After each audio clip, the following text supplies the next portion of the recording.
It is, and I'm going to turn it over to the judges. So good luck.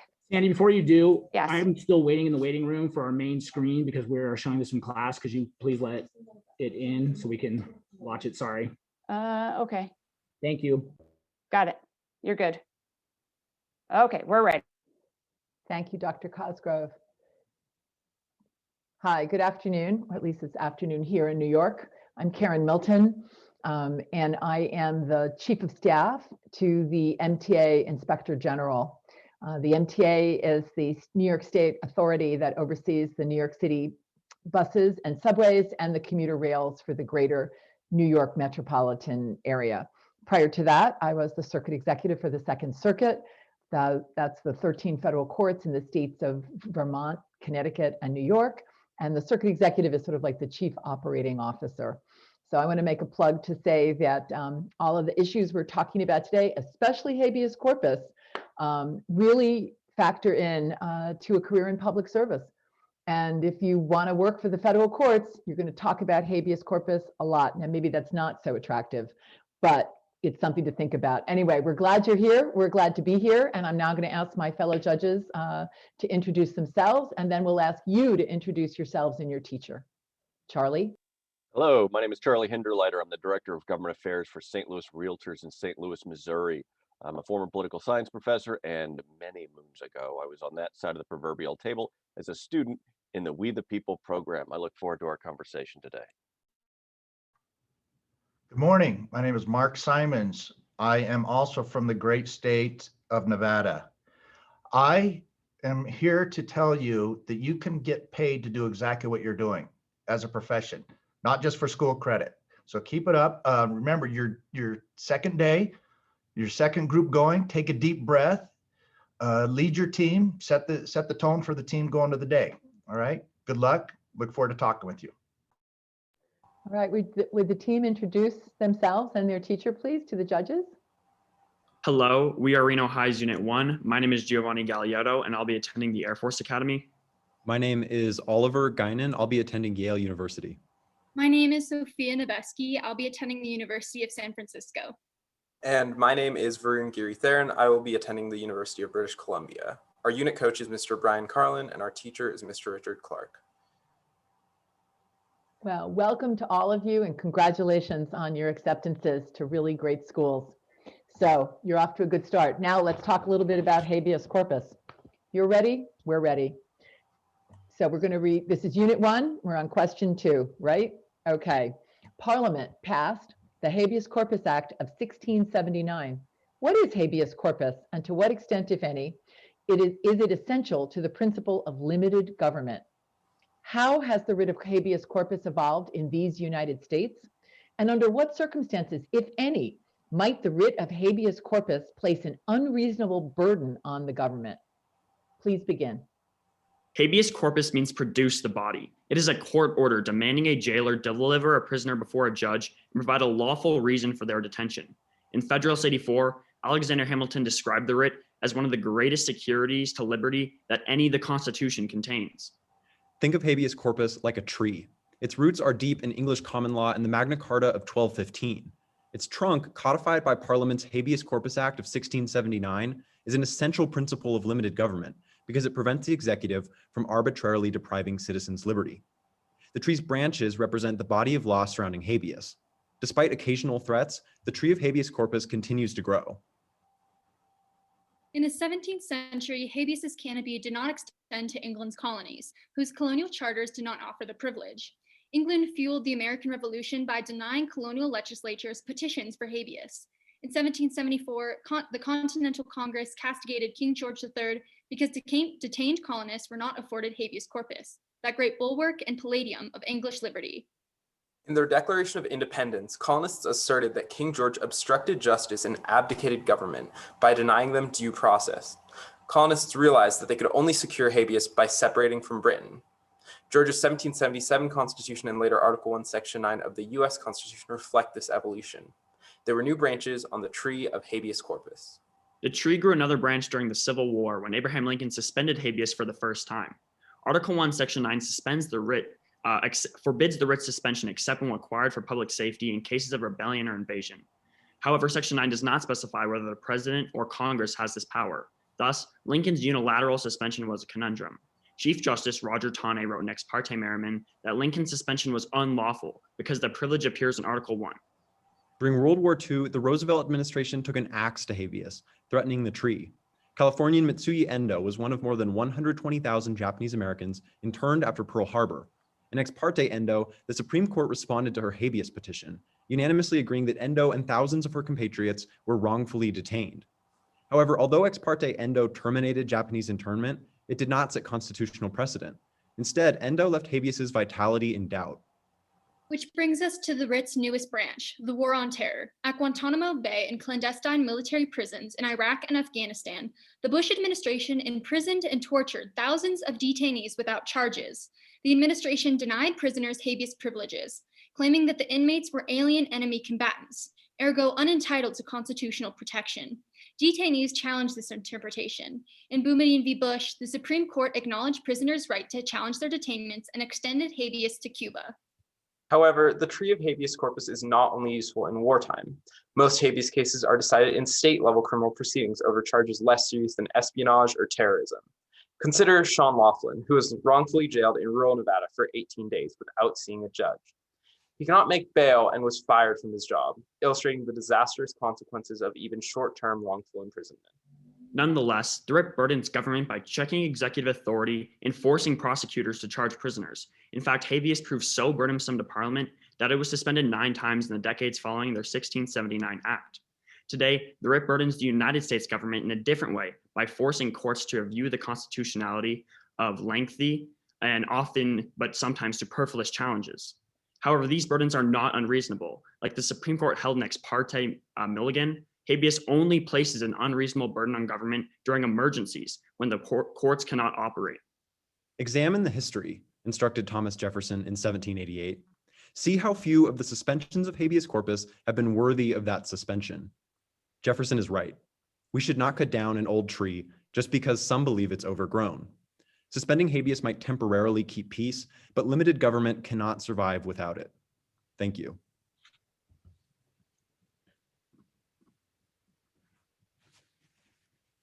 All right, thank you for that prepared statement.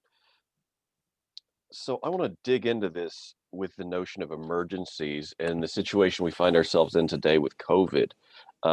How do you see the possibility of habeas corpus being relevant to folks detained during an era of COVID?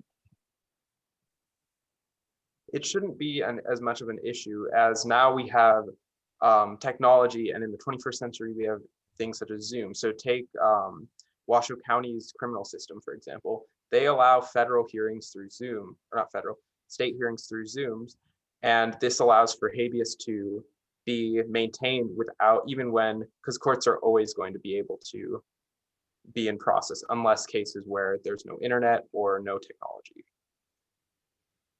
Building off of the precedent set by Ex parte Milligan, because the courts can operate in some function like my colleague just mentioned, habeas has to be provided. Habeas can only be taken away through martial necessity. And in Duncan v. Kahanamoku, they ruled that martial necessity is very limited to only military needs. And so because of this, habeas needs to be provided even during a COVID pandemic. We were fortunate to meet with the Chief Justice of the Nevada Supreme Court, Justice James Hardesty. We got to ask him this exact question. And he said, in his view, Zoom trials uphold habeas provisions. However, there is some nuance to this question because the Sixth Amendment's confrontation clause gives the accused the right to confront witnesses. Now, we take that to mean face-to-face. So there's potential for the Sixth Amendment to muddy the water with Zoom trials.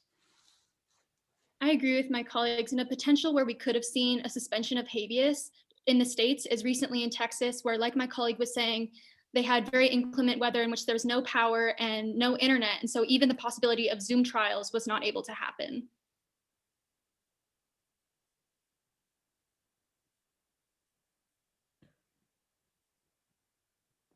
Okay, I'm going to deal with another one of these branches that you've been referencing.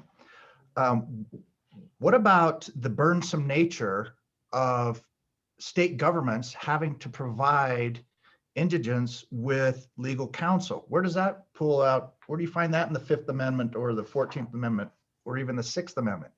Where do you get support on that? Because that seems to be overduly burdensome. In some cases, that can certainly be burdensome. In fact, the Justice Department finds that only 0.4% of state habeas petitioners, achieve any kind of relief. However, a separate study from Columbia University found that of about 1,500 people put to death on death row, more than 180 were exonerated via habeas petition. So that's a rate of about 11%. So especially in capital punishment cases, that is not a margin of error that we want to see. That is why, even though habeas is rarely successful, it's necessary.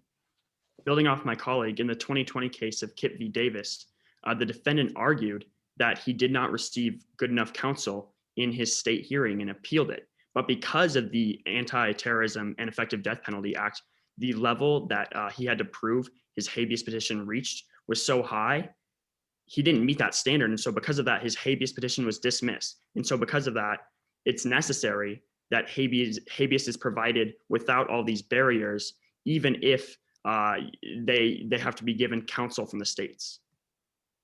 I agree with my colleagues, and this is one of the benefits of habeas corpus post-1940, because there's an expansion of habeas corpus for criminal defendants, and the Supreme Court authorized that the federal courts were able to hear cases previously seen in state courts.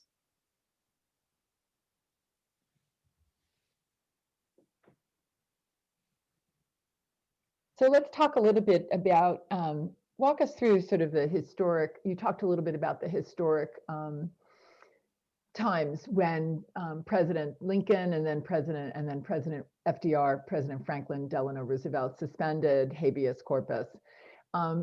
Looking back, looking to what we see going on today, putting COVID aside, are there any other circumstances in which the executive would be justified in suspending habeas corpus? You know, in other words, how much political unrest does there have to be, you know, outside of an armed conflict to justify suspending habeas corpus, or is there no justification because outside of a martial situation such as an armed conflict, habeas corpus should always be upheld? So take the January 6th insurrections as an example. There was, so looking at the specifics of Article 1, Section 9, Clause 2, in cases of invasion, rebellion, or things that would harm public safety. So that invasion, it definitely can be seen as an invasion, definitely could be seen as a rebellion, and can be seen as a threat to public safety. So that's one case where habeas could be suspended with correct precedent. An interesting episode is President Grant's suspension during Reconstruction. With congressional approval, President Grant suspends habeas in 9 South Carolina counties. Now, he does so not because courts are closed, as is the precedent in Ex parte Milligan, but rather because the judges on those courts and the police force themselves were actually members of the Klan, rendering justice basically moot, couldn't be served at all. So that is an instance where habeas can be suspended.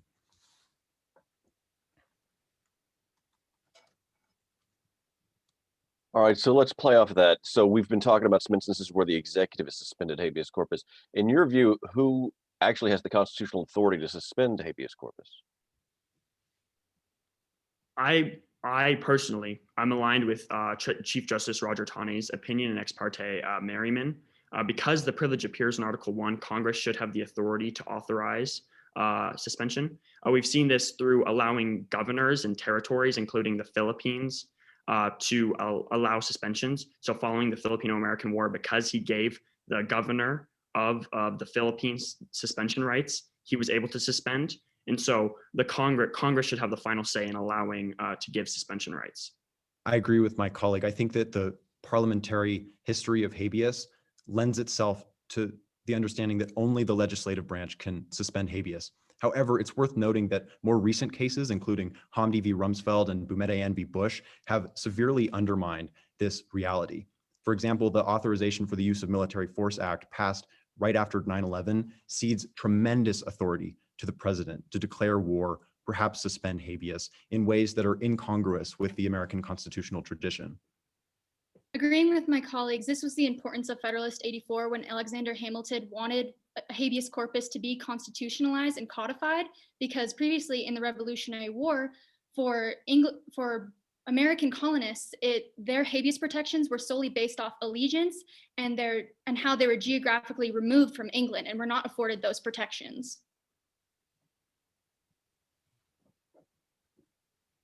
I want to follow up with the comment Varun made earlier in the prepared statement that the protection of the due process was one of the foundational basis for the separation of Britain. Explain that reasoning to me. So initially, when the transition from salutary neglect to salutary rigor, there was the Sugar Act, which made the sale of sugar illegal, and colonial sugar merchants were not afforded habeas when they had broken the Sugar Act. So they were detained without any, may I continue? Or okay. Without any actual reason. So without that habeas, which they were supposed to be defined because they saw themselves as English citizens, they felt that they were a part of Britain, but they weren't afforded habeas. Yeah, that's really important because every early American colony We tries need to call time. Oh, may I continue? No, I let the speaker who was speaking go, but we have to call time now. Okay. All right. All right. Yay, good job. Woohoo. We appreciate your enthusiasm and we'd Yes. love to keep going.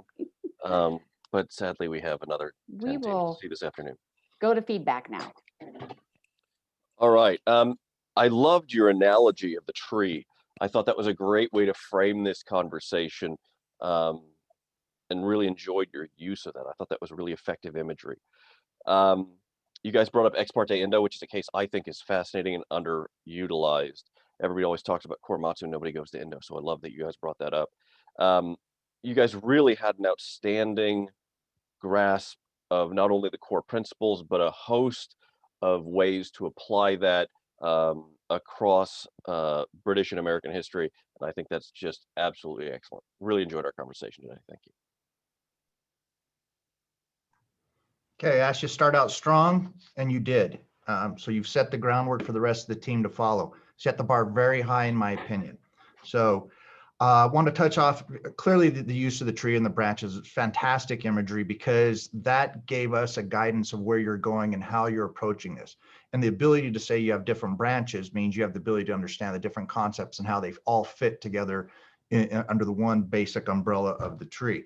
I love that you brought in, it shows outside the box thinking. You go and meet with Chief Justice Hardesty, you get some impact and you weave that in on a COVID topic, which is the immediacy. And there's actually habeas corpus challenges, writs being come up in the local court systems on that very thing. So it's extremely topical and you were right on top of it. I love the reference to the Zoom and how that could affect your Sixth Amendment.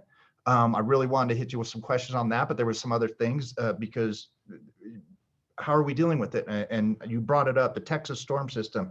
You have statistics on why it needs to be done. 11%. Is that a fair ratio for us to just say, no or not, and or yes? And so you gave me so much to work with. I appreciate it, and thank you for teaching me so much today on that topic because I wanted and I was expecting that from you. Well done.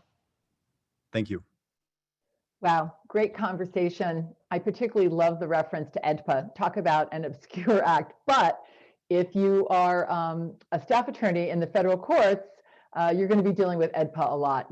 Because you'll see a lot of those petitions. But I thought you guys, you started the imagery. I have to echo what my colleague said. The imagery of the tree was absolutely phenomenal because it really just boom gives you this visual picture in your head, and we were with you the whole way. It was just a brilliant. I loved your references to the Columbia studies and the statistics and weaving it particularly into modern times, touching on during the civil rights movement, the NAACP under Thurgood Marshall used habeas petitions quite often to get the sentences, review of sentences of African Americans who were sentenced in Southern courts in front of and on death row in front of the Supreme Court. So I just thought it was a great conversation. I echo my fellow judges. We really wish we could have kept on going, but you guys just did an awesome job. I hope you're feeling deep breaths.